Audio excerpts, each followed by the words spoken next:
Welcome to understanding education. आज मैं आपके साथ ये डिस्कस करूँगा कि लेक्चरर एजुकेशन का जो मेरा इंटरव्यू हुआ था तो उसका एक्सपीरियंस कैसा रहा और लेक्चरशिप के इंटरव्यू में मुझे कौन कौन सी चीज़ों का सामना करना पड़ा था। तो चलते हैं अपनी वीडियो की जानिब। सबसे पहले मैं अपना तारुफ़ करा दूं कि आई एम अवैस इकबाल। 2022 में मैं लेक्चरर सेलेक्ट हुआ हूँ। इससे पहले मैं 6 साल स्कूल एजुकेशन डिपार्टमेंट में as a ESC, SESE science और SSE बायोलॉजी काम कर चुका हूँ। तो ये मेरा चौथा इंटरव्यू था जो PPSC को मैंने दिया। तो उसके बाद हम देखते हैं कि कौन से क्वेश्चंस थे जो कि PPSC में मुझसे पूछे गए। तो जब मुझे कॉल किया गया तो मैं रूम में परमिशन लेके दाखिल हुआ। तो सबसे पहले चेयरमैन साहब ने मुझे वेलकम किया और फिर उसके बाद उन्होंने मुझे कहा कि mister Awais, you can remove your mask. तो फिर मैंने मास्क जो है वो रिमूव कर दिया। तो पहला क्वेश्चन जो चेयरमैन साहब ने मुझसे किया वो ये था कि बेटा वेयर यू लिव। तो मैंने उन्हें अपने होम टाउन के बारे में बताया। नेक्स्ट फिर उन्होंने मुझसे ये पूछा कि which are some historical places in your city. तो मैंने फिर उन्हें अपने होम टाउन में जो हिस्टोरिकल बिल्डिंग्स हैं उनके बारे में बताया, 2-3 के बारे में बताया। तो नेक्स्ट फिर उन्होंने जो मुझसे तीसरा क्वेश्चन पूछा वो था कि what are constraints to single national curriculum. तो मैंने चेयरमैन साहब को ये जवाब दिया कि sir, single national curriculum is a good initiative, लेकिन इसमें कंस्ट्रेंट्स ये हैं कि ये एक पॉलिटिकल विल के तौर पर समझा जा रहा है, क्योंकि हम देख सकते हैं कि प्रोविंसेस में सिंगल नेशनल करिकुलम पे कंसेंसस डेवलप नहीं है और इसे सिर्फ 2 प्रोविंसेस में ही नाफिज किया गया है। तो पॉलिटिकल विल का, कंसेंसस का ना होना एक कंस्ट्रेंट है और साथ साथ मैंने कुछ और भी इसकी कंस्ट्रेंट्स बताई। तो फिर उन्होंने मुझे फॉरवर्ड किया फर्स्ट मेंबर की तरफ।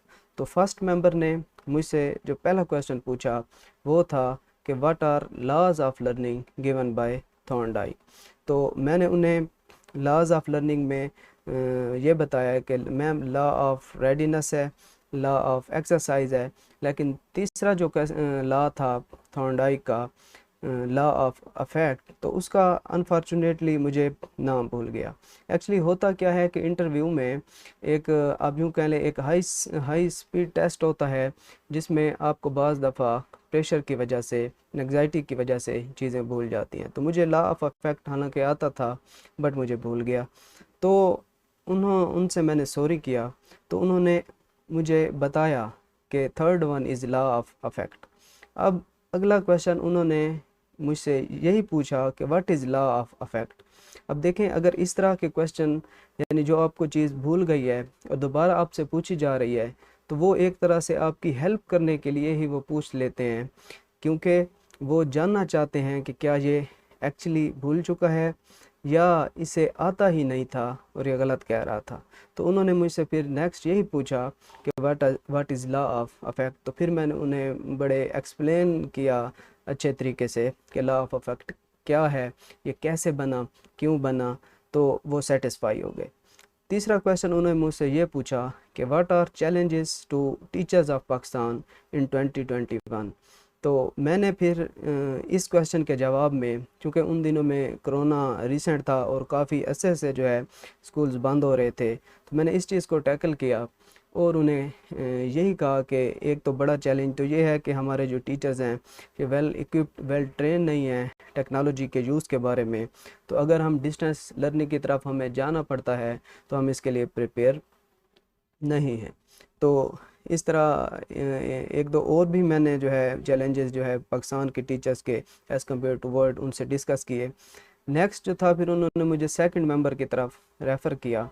तो सेकंड मेंबर ने सबसे पहले मुझसे यही पूछा कि आपका जो रिसर्च में टॉपिक था वो क्या था। तो मैंने उन्हें अपना टॉपिक बताया। फिर उन्होंने मुझसे ये पूछा कि आपने अपनी जो रिसर्च है वो कैसे कंडक्ट की थी। तो ये एक टेक्निकल क्वेश्चन है, और अगर आप अपनी रिसर्च खुद करते हैं तो फिर तो इजीली इसका जवाब दे सकते हैं, लेकिन अगर आपने अपनी रिसर्च अच्छे तरीके से नहीं की तो इसका जवाब नहीं दिया जा सकता।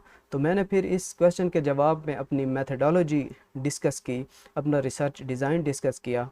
तो फिर उसके बाद उन्होंने मुझसे ये पूछा कि आप एक साइंस टीचर हैं, तो आप क्या ये बताना पसंद करेंगे कि why experimental method of research is better. तो ये क्वेश्चन जो है एक टेक्निकल क्वेश्चन था। तो इसके आंसर में मैंने उन्हें ये कहा कि ये एक ऐसा मेथड है जो कि हम कह सकते हैं कि जो ह्यूमन से डेवलप जितने भी मेथड हैं उनमें से सबसे less chance of error experimental method में होता है।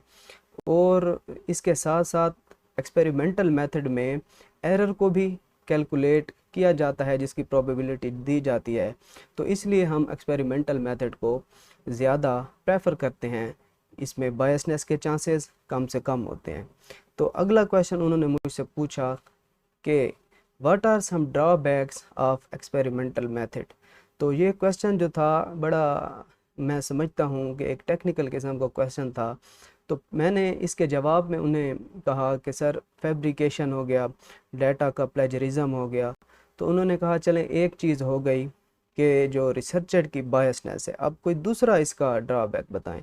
तो फिर मैंने जो है उन्हें ये कहा कि एक्सपेरिमेंटल मेथड में जो हम कंट्रोल अप्लाई करते हैं, तो चूंकि हम चीज़ों को कंट्रोल कर रहे होते हैं तो रियल लाइफ जैसी सिचुएशन वहाँ पे नहीं होती।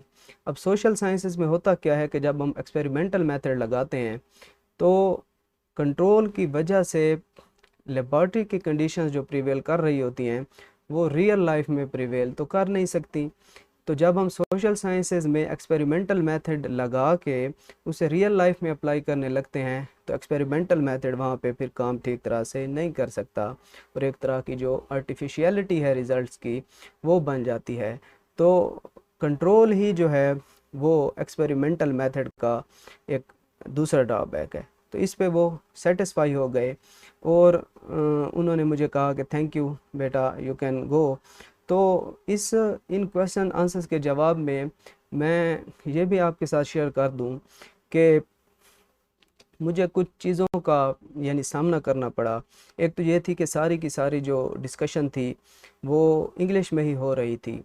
दूसरी चीज़ ये थी कि वहाँ पे जब आप पैनल के सामने बैठते हैं तो आपको कुछ ना कुछ जो है वो प्रेशर फील ज़रूर हो रहा होता है, क्योंकि ये एक हाई स्टेक टेस्ट है, इसके लिए आपने बहुत सारी तैयारी की है। तो ज़ाहिर बात है आपका वहाँ पे घबरा जाना या बाज़ औक़ात जब क्वेश्चन मिस हो रहे हों तो आप कॉन्फिडेंस लूज़ कर देते हैं। तो ये चीज़ें मुझे फेस करनी पड़ी थी, बट अल्हम्दुलिल्लाह ये है कि मैंने इन पे काबू पाया और इनको सेटिस्फाई कर लिया था। तो जब मैं उससे बाहर आया यानी रूम से बाहर आया तो मुझे लग रहा था कि मेरा इंटरव्यू ठीक हो गया है और मुझे सेलेक्ट होना चाहिए। तो नेक्स्ट वीडियो हम ये डिस्कस करेंगे कि how to prepare for an interview, techniques and skill. तो कौन कौन सी स्किल्स आपके अंदर होनी चाहिए, टेक्निक्स क्या है इंटरव्यू की, और कैसे जो है आप इंटरव्यू को बेहतर से बेहतर अंदाज में कर सकते हैं। तो इंशाल्लाह ये नेक्स्ट वीडियो मैं जब बनाऊंगा तो आपके साथ ये शेयर की जाएगी। तो थैंक्स फॉर वाचिंग, और अगर आप चाहते हैं कि आपको ये वीडियोस मिलती रहें तो आप सब्सक्राइब कर दीजिएगा और बेल का बटन दबा दीजिएगा। अल्लाह हाफिज़।